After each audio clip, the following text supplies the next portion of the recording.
Trump ಮುಂದೆ ನರೇಂದ್ರ ಮೋದಿಯವರು ಭಾರತವನ್ನು ತಲೆ ತಗ್ಗಿಸುವಂತಹ ಸ್ಥಿತಿಗೆ ತಂದಿಟ್ಟರೂ ಸಹ ಈ ದೇಶದ ಮಾಧ್ಯಮಗಳು ಬಾಯಿ ತೆರಿತಾ ಇಲ್ಲ, ಬಾಯಿ ತರದು ಪ್ರಶ್ನೆನೇ ಮಾಡ್ತಾ ಇಲ್ಲ.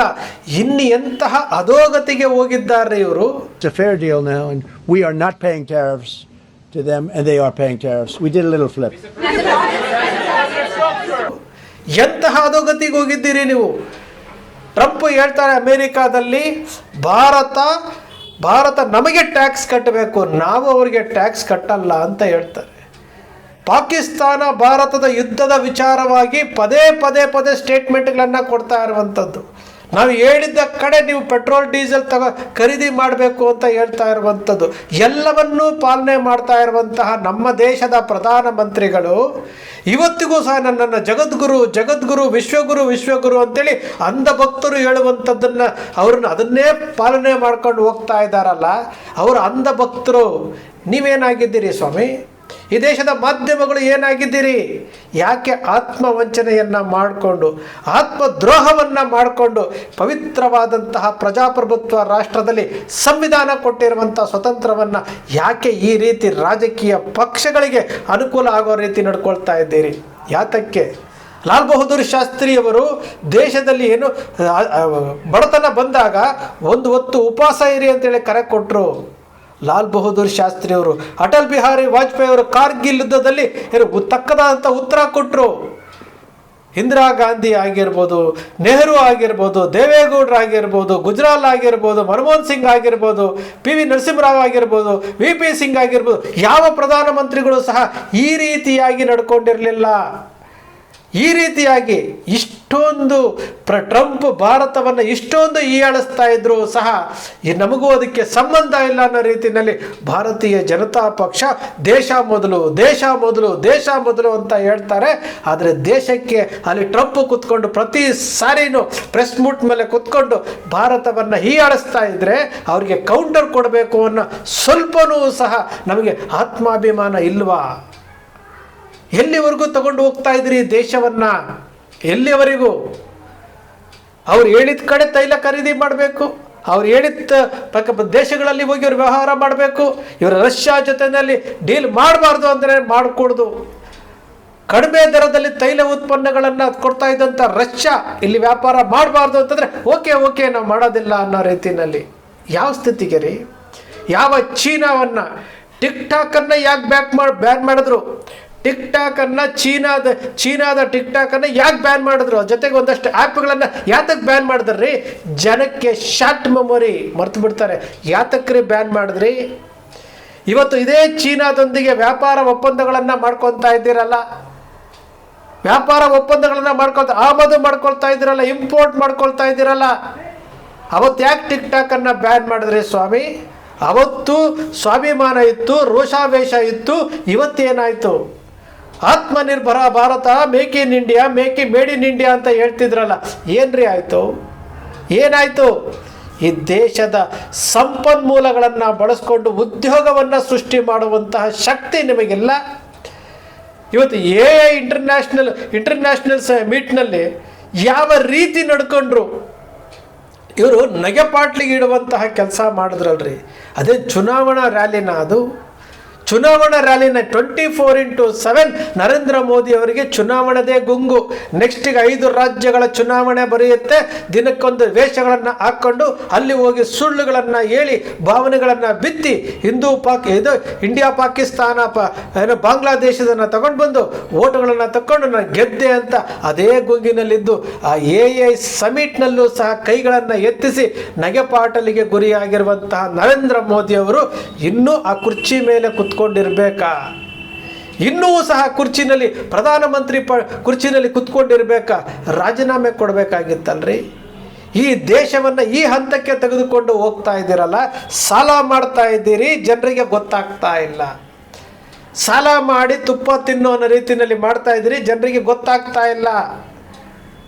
ಇವ್ರು ಏನೋ ಉದ್ಧಾರ ಮಾಡಿಬಿಟ್ರು ಅಂತೇಳಿ ಈ ಹೆಂಗು ಪುಂಗ್ಲಿಗಳನ್ನು ಇಟ್ಕೊಂಡು, ಈ ಬಾಡಿಗೆ ಭಾಷಣಕಾರರನ್ನ ಇಟ್ಕೊಂಡು, ಈ ಮೀಡಿಯಾಗಳನ್ನು ಖರೀದಿ ಮಾಡಿ ಗೋಧಿ ಮೀಡಿಯಾಗಳನ್ನು ಇಟ್ಕೊಂಡು ಇವತ್ತು ದೇಶವನ್ನು ನಡೆಸ್ತಾ ಇದ್ದೀರಲ್ಲ ನೀವು. ಒಂದು ರಾಜಕೀಯ ಪಕ್ಷ ಏನು ಸಾವಿರಾರು ಕೋಟಿ ರೂಪಾಯಿ ದೇಣಿಗೆ ಬರುತ್ತೆ ಅಂತಂದರೆ ನಾವು ಅರ್ಥ ಮಾಡ್ಕೊಳ್ಬೇಕು ಇವರ ನೈತಿಕತೆ ಎಷ್ಟರ ಮಟ್ಟಿಗಿದೆ ಅಂತೇಳಿ. ನಾನೇನು ಕಾಂಗ್ರೆಸ್ ಪಕ್ಷ ಉತ್ತಮವಾಗಿದೆ ಅಂತ ಹೇಳೋದಿಲ್ಲ, ಅವರೂ ಸಹ ಬಹಳ ಆಟ ಆಡಿದ್ರು. ಇವತ್ತು ಪ್ರಮುಖ ವಿರೋಧ ಪಕ್ಷವಾಗಿ ಈಗ ಕಣ್ಣು ಬಿಡ್ತಾ ಇದ್ದಾರೆ. ಪ್ರಮುಖ ವಿರೋಧ ಪಕ್ಷವಾಗಿ ಈಗ ಕಂಡು ಬಿಡ್ತಾ ಇದ್ದಾರೆ.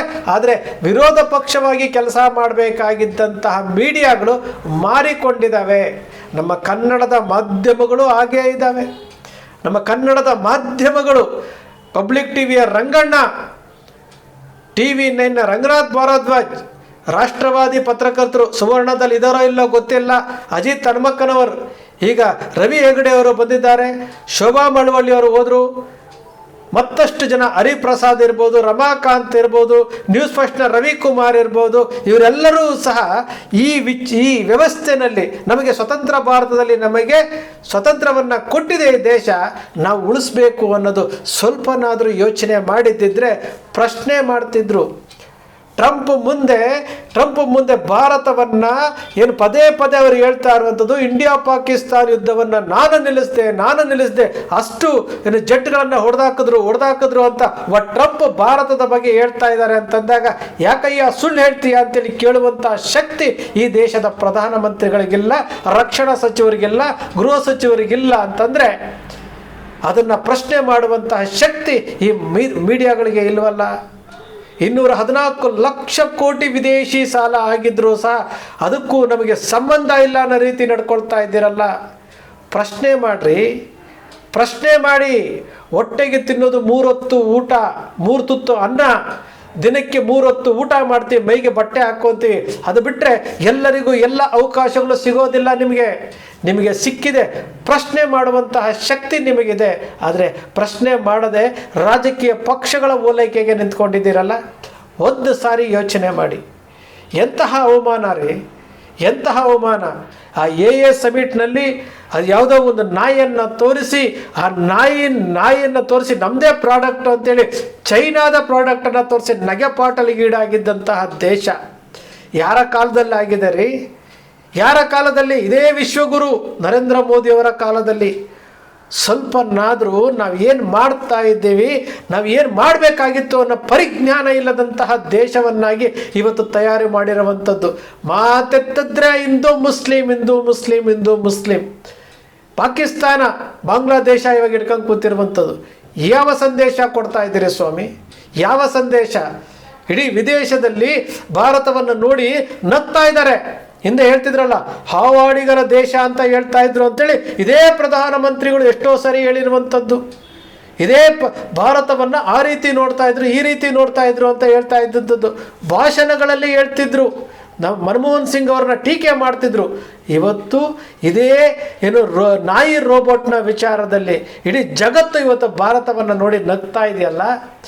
ಟ್ರಂಪ್ ಏನು ಭಾರತದ ಮೇಲೆ ಪ್ರಹಾರ ಮಾಡ್ತಾ ಇದ್ರು ಸಹ ಈ ದೇಶದ ಪ್ರಧಾನಮಂತ್ರಿಗಳು 56 ಇಂಚಿನ ಪ್ರಧಾನಮಂತ್ರಿಗಳು ಒಂದೇ ಒಂದು ಸ್ಟೇಟ್ಮೆಂಟ್ ಕೊಟ್ಟಿಲ್ಲ.